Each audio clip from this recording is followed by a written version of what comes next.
여러분들 안녕하십니까. 의과학자 뿔라림스터입니다. 자, 오늘은 추운 겨울철에 면역력을 올리는 화이트 푸드에 대해서 알려드리려고 합니다.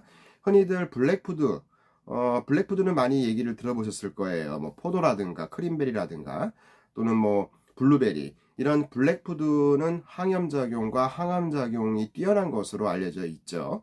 그러나 이제 화이트 푸드라고 하면은 인식이 별로 몸에 좋지 않은 것처럼 느껴지는 경우가 많이 있습니다. 그래서 실제로 화이트 푸드 종류에는 백미라든가 또 백설탕이라든가 또 흰 밀가루 같은 것들이 장기간 먹거나 그랬을 경우에는 당뇨라든가 고혈압을 유발할 수 있다고 알려져 있기 때문에 흔히들 이 화이트 푸드에 대해서는 좀 기피하는 경향이 요즘에 많이 있죠. 특히 다이어트 하는 경우에 특히 화이트 푸드를 멀리하는 경우가 있는데요. 그러나 이 화이트 푸드에는 탄수화물 함량이 높긴 하지만 식이섬유가 풍부한 경우도 있습니다. 물론 백미라든가 백설탕 같은 경우에는 말하면 뭐합니까? 아무런 도움이 안 되죠. 건강을 지키는 데 있어서. 그러나 건강에 좋은 화이트 푸드가 어떤 것이 있는가를 우리가 알고 있다면 건강에 도움이 될 것으로 생각이 됩니다. 특히나 흰색 색소라고 알려져 있는 안토크산틴이라는 성분이 있는데요. 이것들이 몸의 산화작용을 억제하는 역할을 하게 되죠. 그래서 활성산소가 많이 있을 경우에 염증을 유발하게 되지만 이런 흰색 색소인 안토크산틴이라는 성분을 많이 섭취하게 되면 산화작용을 억제하기 때문에 몸속에 염증도 감소시킬 수가 있는 좋은 성분이라고 알려져 있어요. 특히나 화이트 푸드는 이런 좋은 성분들을 먹었을 경우에는 노폐물을 체외로 배설시켜주는 역할도 하고요. 또 세균이라든가 바이러스의 저항력을 기르기 때문에 면역력을 올려주는 역할도 하는 것으로 알려져 있습니다. 또 하나 혈중 콜레스테롤 수치도 낮춰주는 효과가 있기 때문에 심혈관계를 질환을 예방하는 데 있어서 많은 도움이 되죠. 그러나 화이트 푸드 중에서도 어떤 성분이 많이 들어가 있는지를 잘 알고 섭취를 해야 되는 것이죠. 무조건 화이트 푸드라고 해서 밀가루 종류, 백미, 그리고 백설탕 종류를 많이 먹었다가는 큰 낭패를 보게 됩니다. 특히나 겨울철에 면역력을 올려주기 위해서 블랙푸드와 함께 화이트 푸드를 섭취했을 때 얼마나 건강에 도움이 되는지에 대해서 말씀을 드리겠습니다. 첫 번째로 우리 우엉이라는 거 채소 알고 계시죠? 우엉이라는 것이 뭐 반찬으로도 잘 먹게 되는데 특히나 우리 반찬으로 먹었을 경우에는 간장에 졸여가지고 먹는 경우가 많죠. 근데 또 간장이 나트륨이 많이 들어가 있기 때문에 고혈압 환자라든가 당뇨 환자들 경우에는 또 피해야 될 음식으로 인식이 되기도 하지만 우엉이라는 것 자체는 상당히 좋습니다. 특히 우엉에는 우리 인삼에 들어가 있는 사포닌 성분이 많이 들어가 있고요. 그 다음에 리그닌이라는 성분들이 들어가 있기 때문에 혈관 속의 콜레스테롤, 안 좋은 콜레스테롤을 제거해주는 역할을 합니다. 그리고 심혈관계 질환 예방에 도움이 되는 것으로 알려져 있기 때문에 사포닌과 리그닌이 들어가 있는 우엉을 많이 섭취하는 것이 좋죠. 다만 간장 졸이는 것을 좀 피하시고요. 간장을 넣더라도 조금만 넣어서 먹는 것을 추천을 드립니다. 또 우엉은 칼로리가 매우 적은 저칼로리 식품이기 때문에 어느 정도 많이 섭취한다 하더라도 칼로리 걱정은 하실 필요가 없어요. 또 하나 식이섬유가 많이 들어가 있어서 특히 변비 환자들한테 많이 도움이 되고요. 그리고 특히 이눌린이라는 성분은 신장의 기능을 향상을 시키기 때문에 이뇨작용을 촉진하는 역할을 합니다. 그래서 몸에 부종이 있거나 몸이 잘 붓는 분들은 우엉을 갈아서 우유라든가 이런 제품과 함께 드시는 것도 추천을 드리는데요. 다만 현재 고혈압약을 복용하고 계신 분들 중에 이뇨제를 같이 복용하고 계신 분들은 요 우엉 섭취를 좀 주의하셔야 될 필요가 있죠. 그래서 이 사포닌과 리그닌이라는 성분 자체가 혈관 속의 노폐물을 제거하고 LDL 콜레스테롤을 줄여주는 역할을 하기 때문에 화이트 푸드의 대표적인 채소라고 할 수가 있습니다. 또 하나 우엉과 함께 연근이 있는데요. 요즘에 연근도 간장에 졸여가지고 많이 먹게 되죠. 그런데 대표적인 뿌리 채소입니다. 그래서 겨울이 제철인 것이 연근인데요. 연근에는 연근 100g당 약 50mg 정도가 넘는 비타민C가 들어가 있기 때문에 이 연근을 많이 먹게 되면 당연히 비타민C도 자동적으로 보충이 되니까 굳이 다른 영양제를 먹을 필요가 없습니다. 그래서 거의 이 100g당 50mg의 비타민 C가 함유되어 있는 연근은 결국은 레몬과 거의 동일한 그런 양입니다. 그래서 면역력 강화를 위해서 우리가 항산화 작용을 하는 비타민 C 섭취가 필요한 환자들과 사람들한테는 이 연근만큼 좋은 것이 없습니다. 그리고 특히 또 하나 성분 중에 플라보노이드라는 게 있는데요. 이 플라보노이드라는 것도 우원과 마찬가지로 활성산소를 제거해주는 역할을 하기 때문에 상당히 도움이 되고요. 특히나 연근을 잘 보면 우리가 씹을 때 약간 점액질 성분이 나오는 것을 알 수가 있습니다. 약간 마처럼 끈적끈적한 점액질 성분이 있는데요. 이걸 우리가 뮤신이라고 하는데, 이 뮤신은 인슐린 분비 촉진 효과가 있기 때문에 당뇨병 환자에게 도움이 되는 것으로 알려져 있습니다.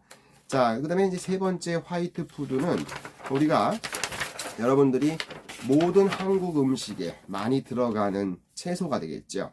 바로 마늘입니다. 마늘은 뭐 말하면 뭐합니까? 우리가 마늘 섭취를 하는 이유가 마늘즙도 있지만 항암 작용도 뛰어나고요. 그 다음에 항염 작용이 매우 뛰어나죠. 그러나 이 마늘이 혈압을 떨어뜨려주는 역할을 하는 것으로 알려져 있는데 이걸 잘 모르시는 분들이 많습니다. 그래서 알리신이라는 성분이 들어가 있고요. 얘는 혈압을 낮춰주는 역할을 합니다. 또 마늘은 전 세계에서 가장 소비가 많은 나라가 바로 대한민국이죠. 김치에 들어가고 고기 먹을 때도 먹고 상당히 이 마늘 섭취량이 한국 사람이 많은데 그럼에도 불구하고 고혈압 환자가 많다는 얘기는 정확하게 마늘 섭취를 잘 못하고 있다라는 얘기입니다. 다른 어떤 양념과 버무려진 마늘을 섭취하는 것은 그렇게 도움이 되지 않고요. 마늘 자체를 구워서 먹든지 아니면은 마늘즙을 먹는 것도 도움이 되죠. 특히나 우리 전 세계에서 알려진 슈퍼푸드 중에서 이 마늘이 항암 효과를 가지고 있는 채소로 알려져 있기 때문에 상당히 우리가 염증이 좀 있는 분들 같은 경우에는 마늘 섭취를 자주 하면 도움이 됩니다. 결국 살균 작용을 하는 것이죠. 그래서 중국인들이 이 돼지고기를 많이 섭취를 하게 되는데 이 중국 사람들이 비계라든가 이런 돼지고기, 고기 종류를 많이 먹을 때 통마늘을 씹어서 먹는 거를 여러분들이 많이 영상에서 봤을 거예요. 그냥 맛있어서 먹는 게 아니라 그런 어떤 돼지고기라든가 또 이 비계 같은 데는 세균이 있을 수가 있기 때문에 이런 거를 먹을 때 살균 작용을 도와주기 위해서 마늘 섭취를 하는 것으로 알려져 있습니다. 따라서 마늘을 많이 섭취하게 되면 면역력도 올라가게 되기 때문에 겨울철 아주 좋은 식품이라고 할 수가 있고요. 그 다음에 이제 콜라플라워라는 것도 있는데요. 이 콜라플라워라는 거를 아마 처음 들어보셨을 거예요. 이 콜리플라워라는 것은 여러분들 브로콜리 아시죠? 브로콜리하고 비슷하게 생겼어요.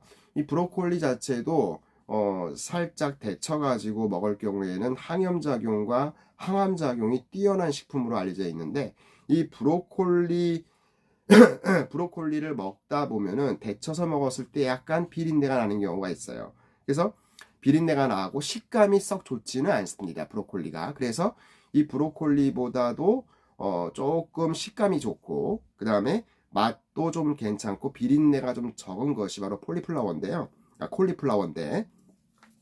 이 콜리플라워라는 것은 강력한 항산화 작용을 하고 있는 성분인 글루코시놀레이트하고 스칠로라판이 많이 풍부합니다. 그래서 솔로라판 같은 경우에도 암세포 증식을 억제하는 성분으로 알려져 있기 때문에 효과가 좋고요. 뭐 데쳐서 먹어도 되고요. 그럼 각종 음식에 넣어서 섭취해도 좋습니다. 근데 브로콜리는 약간 조금 이 식감이 썩 좋지는 않아요. 그러나 항암 작용이 뛰어나기 때문에 브로콜리하고 그 다음에 콜리플라워를 같이 드시는 것도 좋고요.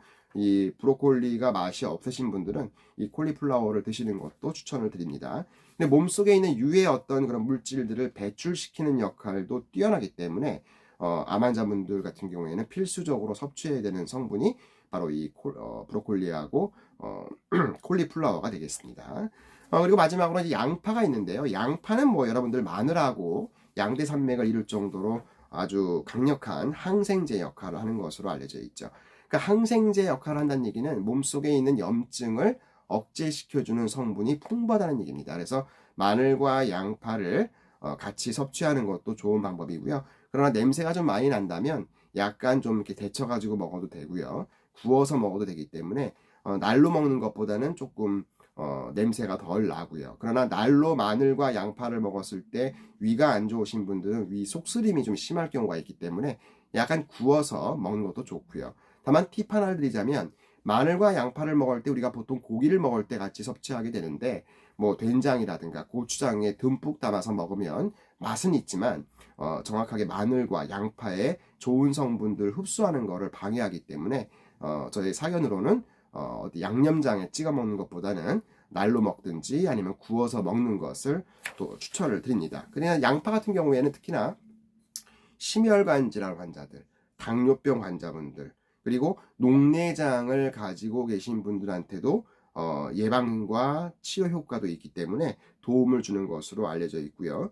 아까도 말씀드렸지만은 우리가 여름철에 특히나 음식을 잘못 먹었을 때 식중독이 걸리기 쉬운데 이 양파와 마늘을 많이 섭취하게 되면 강력한 살균 작용이 뛰어나서 식중독을 예방하는 효과도 있다라고 알려져 있습니다. 자, 그래서 오늘은 이렇게 5가지 겨울철에 면역력을 올려주는 화이트 푸드 5가지를 소개해 드렸는데요. 면역력을 올려준다는 얘기는 곧 체내 염증이 없다는 얘기고요. 체내 염증이 줄어든다는 얘기는 그만큼 암이라든가 고혈압, 당뇨 이런 만성질환에 걸릴 확률이 적다는 얘기죠. 그래서 현재 질환을 가지고 계신 분들이라 하더라도 이런 음식들을 화이트 푸드들을 잘 섭취를 하시면 좋고요. 그렇다고 좋다고 해서 너무 많이 한 번에 한 끼에 많이 섭취할 경우에는 오히려 설사라든가 또 위가 안 좋은 분들은 속쓰림이 나타날 수 있기 때문에 적당히 매일 꾸준하게 하루에 한 끼 정도를 매일 드시는 것을 추천을 드리겠습니다. 자, 그래서 오늘은 화이트 푸드 5가지 면역력을 올려주는 겨울철 화이트 푸드를 소개시켜 드렸는데요. 당장 이번 주말부터 마트에 가셔서 5가지를 구매하셔서 적절하게 섭취를 한번 해보시기 바랍니다. 자, 오늘 영상 여기까지고요. 저는 다음 이 시간에 또 좋은 영상으로 만나도록 하겠습니다. 안녕.